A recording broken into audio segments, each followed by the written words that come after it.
Hey, yo, what's... hi. Boris here at your college design studio, and we're going to take 4 characters and pack them into one integer. So every channel needs an intro, so wait, where's my intro?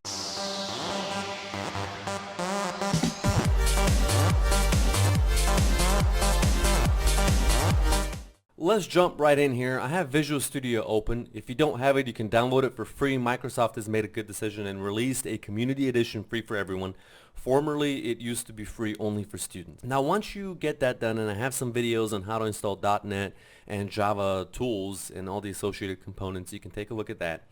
We're going to take a look at a specific algorithm. We want to pack 4 characters into one integer. Now, there's no specific reason why you would want to do this. This was an interview question that was asked to a coworker of mine who posed it to me sort of as a challenge. He didn't actually think I could do it. And was surprised when, I went on the whiteboard and we walked through the steps and we got to a solution. It wasn't the prettiest solution, and I've managed to refine it. So I want to show you this refined method and how it compares to the method that I originally created during that little work session that we had. But first, we need to understand how data is represented digitally. A computer operates on a binary format. Everything is zeros and ones that can then be condensed into something called hexadecimal, and that's base 16. You don't even need to remember the ASCII table, the hex table. All we need to keep in mind is a reference point. For example, the letter A.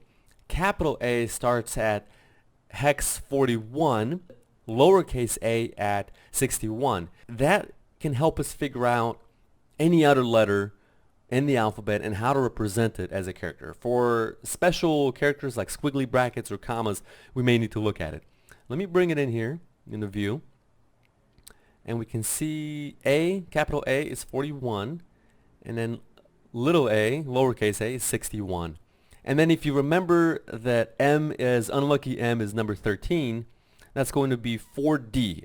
And the way I remember the hex letters is D is doomed, so D is 13. The purpose or the intent of this question, as I see it, is to see if you can demonstrate an understanding of how data is represented, of whether you can manipulate certain bits, of whether you can do bit shifting, and whether you can use logical operators such as logical and or. If you haven't already, create a new project, and let's select an empty project. Give it any name you'd like. I've called mine packing algorithm, and I'm going to add a source. Go under source files, add new item, and we're going to add a CPP file, C++ file. I'm going to call this main.cpp. Let's think about 4 characters, and we need to pack them into one integer. Now, what is an integer? It is a 32-bit primitive value. That's 4 bytes. So let's think about it this way. We need a character array that holds 4 letters, and let's just go with A, B, C, and D. What is the hexadecimal representation of these letters? A is 41, B is 42, C is 43, and D is 44. So the result we want to see will look something like this: 0x, 44, 43, 42, and 41. Why? Because I'm going to go through the array of characters, and the first one I'm going to put in the first position, then shift, put the second one in the second position, shift again, third one in the third, shift, and then the last one in the fourth. This is what an int A assigned to 0 will look like in binary representation. This is the character A, this is the character B, C, and then D, right? So each byte is going to represent one letter, and we're going to put everything in just one variable. Alright, I've gone ahead and declared a character array called letters with 4 characters in there, A, B, C, and D, as we discussed. And now we're going to loop through this array and perform the bit shifting operations. Now, previously I used multiple if statements. So, if 0, if 1, if 2, if 3, do this and shift by these number of bits. We don't want to do that. There's an easy way to do this. I'm going to do it the long way first, the messy way first, to show you what I did, and then I'll show you the much more compact and clean way of how to do this that came to me later on. What do we need? We need to loop through the array.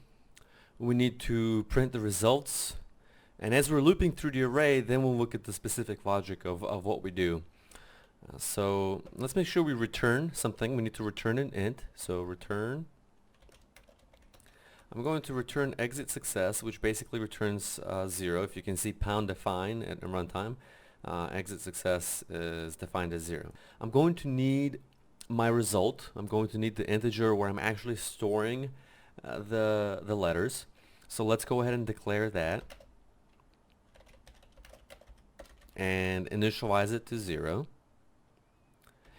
But then, do I need anything else, or can I go ahead and proceed just with this?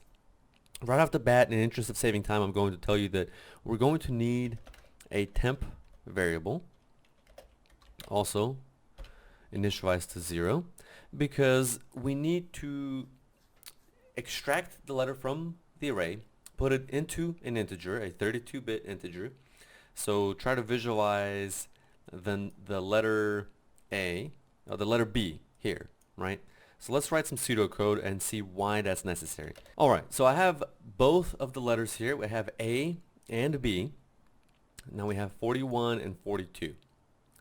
Now, suppose I take the letter A and assign it to the integer. So far, so good. Now we have this, this character represented and stored or packed. The first layer of the packing algorithm is the letter A. What happens when we go to letter B? If we just assign B to the result set, we're going to overwrite this with what's in here. I'm going to overwrite it with this, and that becomes B. We don't want that. We want to keep our result set unique. At the end of the day, when we provide the result, it needs to look like this: A in the first position and B in the second position. But how do we get there? How do we make sure that we shift B? We can obviously see that something needs to be performed. Well, we have 8 bits that we need to move, and we're moving to the left. So we need to take B, the value of B, and move it here in this position. So we're going to use the bit shifting operator and move by a value of 8. Now, bit shifting can also be used to multiply and divide by powers of 2. If we shift left, what happens versus what happens when we shift right? Let's take a look at a quick example because it's pretty cool, and in terms of performance, it's actually better to do that than multiplication, which once C++ is translated into assembly, we'll have tutorials and videos on that. You'll see that multiplication is a bit of a heavy operation versus bit shifting that's pretty quick because it's just one instruction versus multiple instructions for multiplication. Suppose we have the number 2 in binary versus the number 4. Well, if we want to change 2 into 4, we can just bit shift once to the left, and so 1 moves from here to here. In effect, we've basically multiplied by 2. If we want to bit shift one more time, then we move from here to here, and now it's 8. So 2 times 2 is 4, times 2 is 8, times 2 is 16, times 2 is 32, and so on and so forth. So we're moving on by powers of 2. If we bit shift, if we have 2 and we bit shift 3, then it becomes 8 because 2 to the third power is 8. Now, enough about that. Let's go ahead and start our loop. So very simple loop, for int I equals 0, I less than 4, which is the size of our array, I++. So what's our first scenario, right? If I is equal to 0, then we don't want to bit shift, we just want to assign it. And we do result is assigned letters sub I, which I is going to be replaced with 0, and that's it. Now, else if I is 1,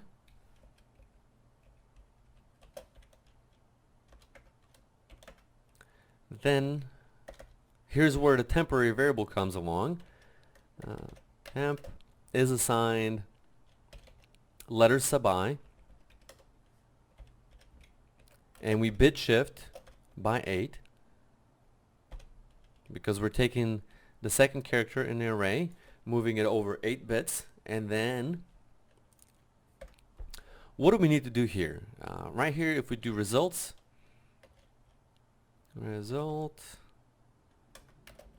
is assigned temp, then we erased what happens here. We erased A, and we have B in the second position, but we lost A. How do we make sure that we preserve A? And if you don't believe me, let's actually go ahead and do a little bit of testing. Let's see out our results, and we want to see it in hex, so that's why I put in iomanip.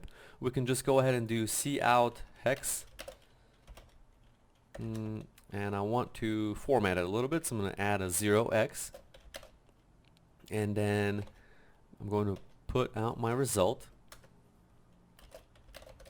and line. Alright, I want to put a breakpoint here on return exit success because I want to actually see the window. Right now it's not going to prompt me for anything. It'll just run through the program, print it, and close it really quick. But if we put a breakpoint here, we can go ahead and run it and take a look at this. So exactly, hex 4200. Now remember the representation of B in hex is 42, so we got that right. But what happened to A? It's gone. Let's go ahead and stop this, and let's go ahead and comment this result out. Let's run it again. Now we just have hex 41, which is A, because we just commented out that particular piece, the result temp. And what we're doing here is we got A, and then here we just get B. So what is the next step if we want to do this? We need to use logical operators, and here I'm just going to go ahead and tell you that it's a logical OR operation. So we're going to OR, bitwise OR our temporary with the result. And what that is going to do is, suppose we have, let's actually go ahead and write it out. So our result has A in it, and our temp has a B shifted 8 places to the right. So this is what result looks like, and this is what temp looks like. We want to make result have both of them. Now if we bitwise OR, let's look at the truth table for bitwise OR. There's so much information that we can cover, like the truth tables for all the operators, but let's just look at OR, for example. We're not going to worry about anything else. But bitwise OR returns a 1 if either A or B are 1. So say, for example, we're calling this A and this B. Now this is not the letters. This is just a logical A and B, just the name we're giving it. Now A or B, 1 or 0 is 1, 0 or 0 is 0, and so on and so on. Now you can quickly see that we're going to preserve a 1 wherever there's a 1, and wherever there's a 0, it will just remain a 0. So our result will be like this and like this. So if we bitwise OR the two results, we're going to combine them, and then the result will have both of them. And then we can keep going until we get C and D, E, F, G, however many letters that we have. We can only pack 4 in this particular integer though, because each character is a byte and an integer is 4 bytes. We have 4 characters, therefore 4 bytes, and we can only pack 4 bytes in this integer. So we're going to do result is assigned result again, bitwise OR'd with temp. And now if we rebuild and run, we're going to see that we have A and B. And let's keep going until we do all 4. Basically we're shifting by 8. Next one is going to be by another 8, so 16, and then the next one by 24. So now when we run the program, I mean, look at it. We get the correct result. We have successfully packed 4 characters, A, B, C, and D, into one integer. And we can see the result here very clearly that we have A and B and C and D in this integer. However, let's look at this code. We're using about 50 lines of code or so, a little under 50 lines of code. I mean, a lot of comments. So subtracting those, maybe about 40, 35 lines of code. Can we compact this so that we're not replicating code and functionality? Because this is basically a lot of copy and paste. We see result is assigned result or with temp. We're doing this 4 times. Same with the temporary assignment of letters. Of course, the bit shifting number is different. But then is there a way to vary this number programmatically instead of hard coding 8, 16, and 24? Because, I mean, what if there was something else that we were doing that required a looping of thousands of iterations and things like that? We can't go ahead and do so many if statements. So let's think about what's a better way to do this. So I'm going to go ahead and erase all this. Painful, I know. And do we even need a single if statement? Let's look at what we're working with. We have a for statement with a variable I, and then we have here the size 4 that's already known. We can't, it's not Java, so we can't do .length or anything like that. But let's think about the operations that we can perform here. We want to, we have temp, of course. So we have tmp is assigned result sub I. And this is where we bit shift, but then we bit shift. The first time we bit shift is by 8, and the second time is by 8, but the first time is by nothing. We don't want to bit shift. Can we just multiply I by 8? So if we do I by 8, 0 times 8 is 0, so we're bit shifting by 0. 1 times 8 is 8, so we're shifting by 8. 2 times 8, 16. 3 times 8, 24. I think that will work. And it's not results. The actual variable name is letters. So let's fix that. And so now, let's see. We're shifting letters by I times 8. And then we're assigning result. Is assigned result bitwise-or with tmp. Will that give us the same answer?